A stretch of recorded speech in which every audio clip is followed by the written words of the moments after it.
Hey friends, it's Naz. Welcome back to the channel.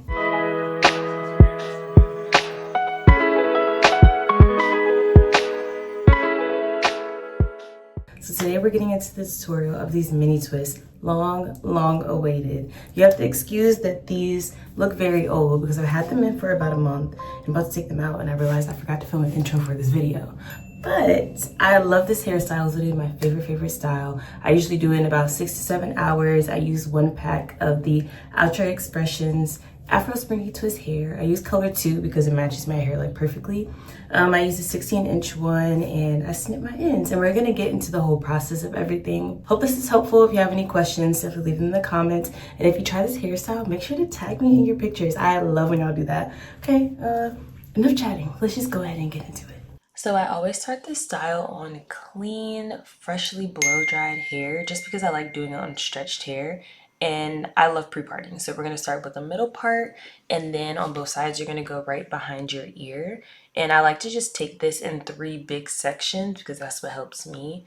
And y'all, if you don't get anything else from this video, get that 3-way mirror because it is going to help you and save you a lot of time with parting the back of your head. So this is the braiding gel I like to use. This is the Neat Braid Shining Gel. It doesn't dry out my hair. It doesn't flake. It doesn't turn white. I love this stuff. I can use a lot of it and it won't be gunky at all. I like adding gel to my parts, and that's how I get everything so straight. And also the key is using a metal rat tail comb. Like, you can use the plastic one, but the metal one is going to give you like the straightest parts ever. And like putting that gel in the part is just going to work every single time. I also love pre-parting, but I do like a pre-part before the pre-part, if you will. I like to do 7 rows in like this front section, but that's what works for my head. So just kind of like map it out how I am here to see what will work for you. And then again, putting that gel in the part, using the rat tail comb to kind of slide and then smooth it up just to make sure everything is as neat as possible. And then I just cornrow each row up to like get it out of the way, and I just repeat that part throughout my whole head. And you can also use your comb to kind of measure the width of each row, if that makes sense, to make sure everything is uniform. I've done this style so many times, it's literally like second nature at this point. But yeah, use your comb, like do a little measuring to make sure everything's neat. And I know some people are against pre-parting, but doing this in the beginning when you have a lot of energy, it just saves you so much time and it makes sure everything is neat. So let's get into how you do the back of your head. I like to gel everything up first. That's just what works for me. And then I slide my comb through. I kind of use different parts of my ear as like a mark of where the end of the part should be, if that makes sense. And then of course, like straighten it out from there. And then I do that with the second row too, like gel it up, slide the comb through, and then just take it piece by piece to make sure that everything's straight. And putting that gel in your part is also gonna help make sure everything's straight, because you know when like you blow dry your hair, your roots are still like a little puffy, but when you put the gel, everything's smooth and you can like really see and get in there, especially if like your scalp moves. But once you start getting to the part where you're getting to the side sections that are already parted out, just use those to map it out. So that last row should be at the bottom of that first row at the top. So you already have something to kind of go off of and you know where your line should meet. Now sometimes mine do be a little crooked, but hey, the back of your head is nobody else's business. It may not even be yours. So just do what's best for you.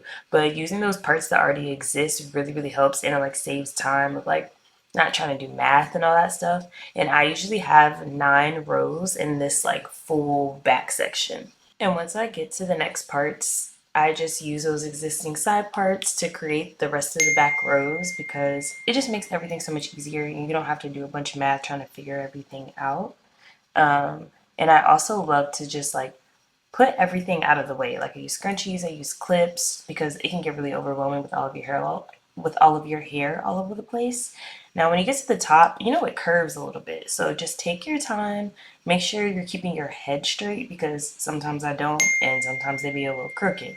But just keep everything out of the way, keep your head straight, and just continue to use that metal comb and the gel in your parts and then connect the rows.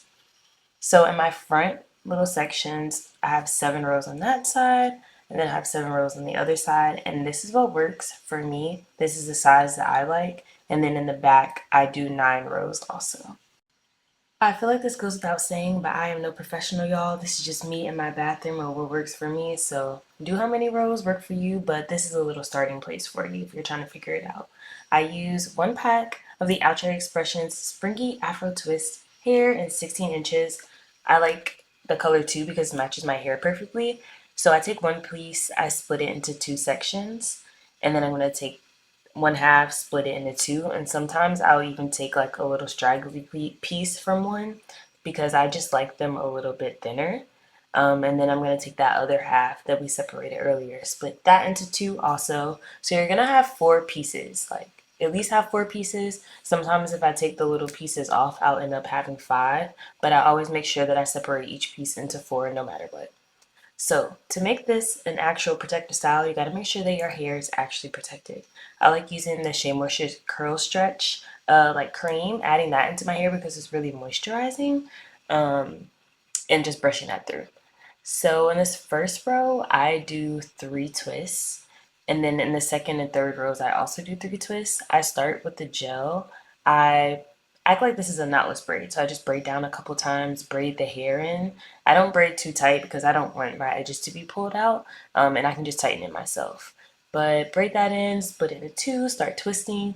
And then once I'm done twisting my hair, I like to use this Carol Daughter's Black Vanilla Gel. It's a little light on the actual like braiding hair. I feel like the theme of this is like using what already exists. So those parts at the bottom that already exist, I just slide my little comb up and make the parts for the next row. So in this third row, you're also gonna have 3 twists, and I literally just slide it up, and that's how I have my parts so even. And I like to part it out first just to make sure everything is the same size before I add in the hair.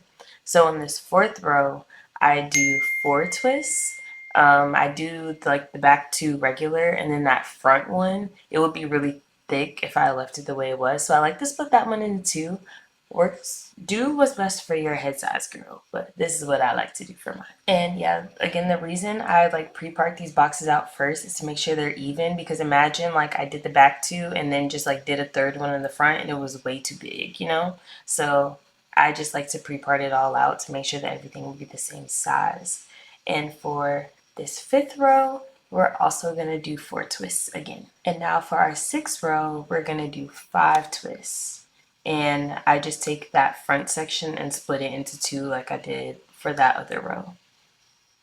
And then for the final row at the top, I just connected with the parts that are over on the other side.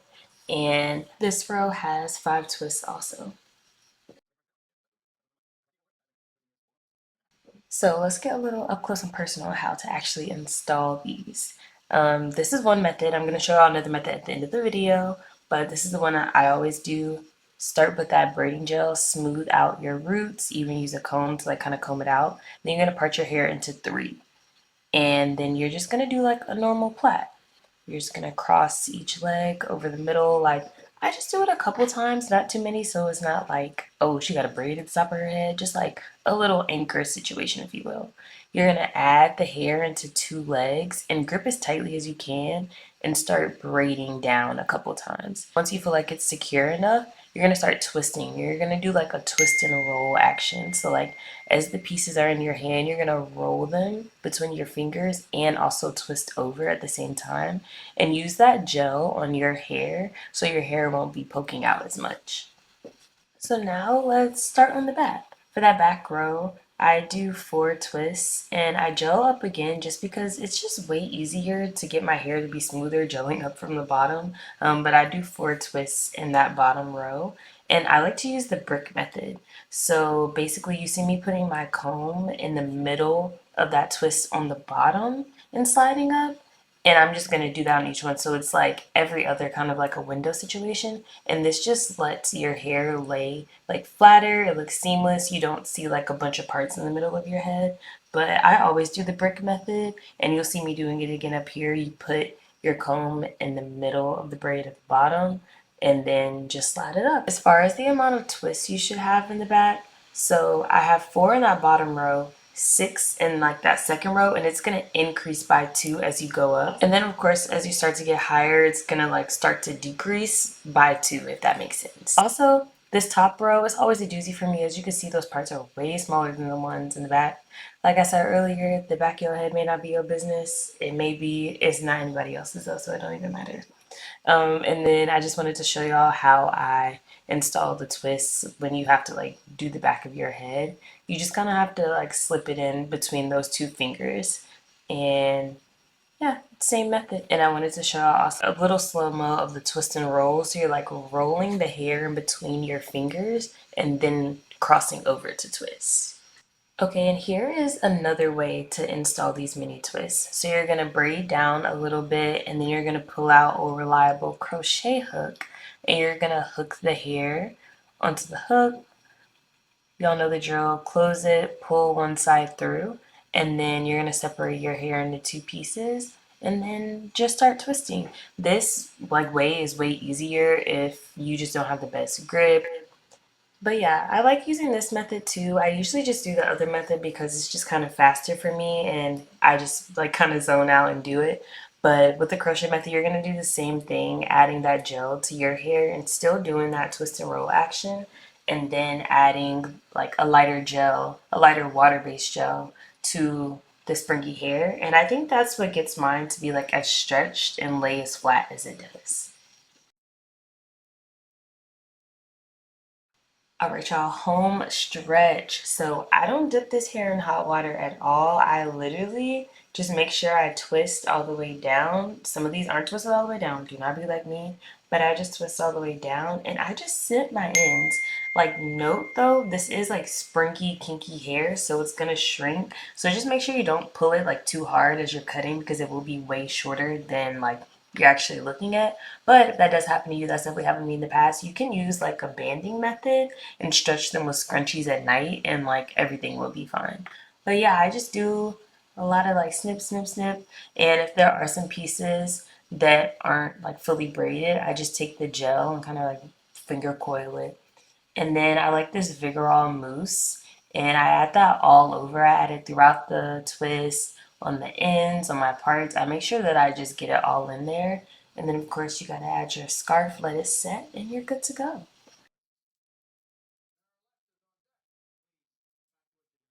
So I decided to stretch mine just a little bit. I just like pulled them all the way down and did like a banding situation with this scrunchie on the end just to give it like a little bit of length at the beginning. But this is after it's set for a while and I just love the style. It always turns out so good. It looks very natural even when they get really old, like they still look fine, and that's what I love about this hairstyle. It's also very versatile, and if it gets old, you could really like take out the front and do like a Fulani method. But yeah, also when washing this hair, I usually just focus on my scalp and I do have to retwist quite a few because like your hair is just gonna get puffy. But I hope this was helpful and I hope y'all enjoyed. Please leave any questions you have in the comments. Love y'all. Bye.